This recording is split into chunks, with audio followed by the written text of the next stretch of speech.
guess we get this from our mom. She had always told us there is nothing in life that you can't do. Whatever you decide to do, persevere and you will be successful at it. I think Greta internalized that. Growing up with her, I saw that it didn't limit her enthusiasm and it didn't limit her drive and desire to excel past what her physical limitations were. My mom and my sister taught me when I was small to do as much as you can for yourself. First time I met her, I was very shocked because Alexa never told me Greta is disabled. So from what my conversation with Dr. Joshua is, she goes to work and they travel together, and Greta apparently is very funny and telling jokes. So I did not know, I guess my perception of a disabled person is somewhat incorrect, as proved later to be. Started working here with my sister, so I'm here 2 days a week. I'm hoping I take out the lab to put all the lab together. I filled up the copying machine with paper. She's very independent, a lot more independent than you would expect. I had to learn to allow her to take care of things for herself. Even if she struggled with it, she preferred to work it out. She manages somehow. She manages where we'd be sitting and feeling sorry for ourselves. She just goes about business as usual. Greta's probably more personable and gregarious than I am. She loves being around people. I don't think Greta ever met a stranger. She will come up to you and say, "Hi, I'm Greta. What's your name?" I don't do that readily. The patients just love having her here.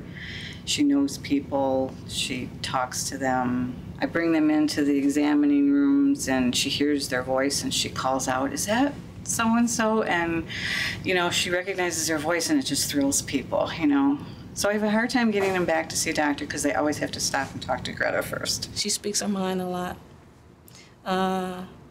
So that's why I'm fortunate, because she's just being herself. She's not being someone else. She's not, hiding behind a facade.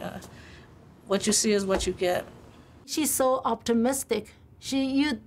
Every time I see her, she's happy. There doesn't seem to be any down days for her. That's Greta. We travel. We've been several places. We went to Costa Rica. We've been to Jamaica, Philadelphia several times. It's one of our favorite cities to go to. We've visited friends in Texas. I've been to New York, and I love New York. My sister always told me that it's a beautiful place, but you can't really experience it till you be there yourself. Especially at Times Square at night. Ooh, I love that. The limiting factor for their frequent travel is Dr. Joshua herself, not the Greta. Because Joshua has a very busy practice, so she cannot just take off when she wants to. I really believe in God. That's my number one. Go right there. Let the reader, I'm able to do so much because of God. Ain't nothing that I did on my own. It's the wisdom and knowledge of God. One advice I would give is that don't hold anyone back and don't instill hopelessness. I would say that the greatest gift that you give someone is inspiration, that they are able to surpass what we see physically as their limitations, because the soul and the spirit inside of Greta is just tantamount to the power that she mustered to overcome her physical disability on a daily basis. The relationship between two sisters and the support that Dr. Alexa Joshua able to provide for Greta, I think that's very important for Greta to be successful and to live her life to the fullest. She supported me when I was going to school emotionally and would come home and And when I thought about complaining, I look at Greta and say, well, I can't complain. She has to deal with, cerebral palsy every day, and I'm complaining because I'm up all night studying. She would look and say, don't worry, you can get through it. Just keep going. So I think because I realized the difficulty she had and she realized the difficulty that I was having, that sort of solidified the bond that was already there.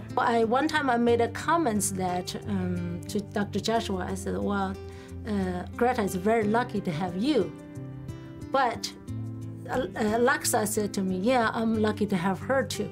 What came to mind was a photograph that we have that she's standing behind me against the fence and I'm standing in front of her. Now, if you didn't know that, you would think that she was standing on her own, but actually she was leaning on me and I was leaning back, and so it was sort of supporting her from that point on. That's the way our relationship has been, supporting each other.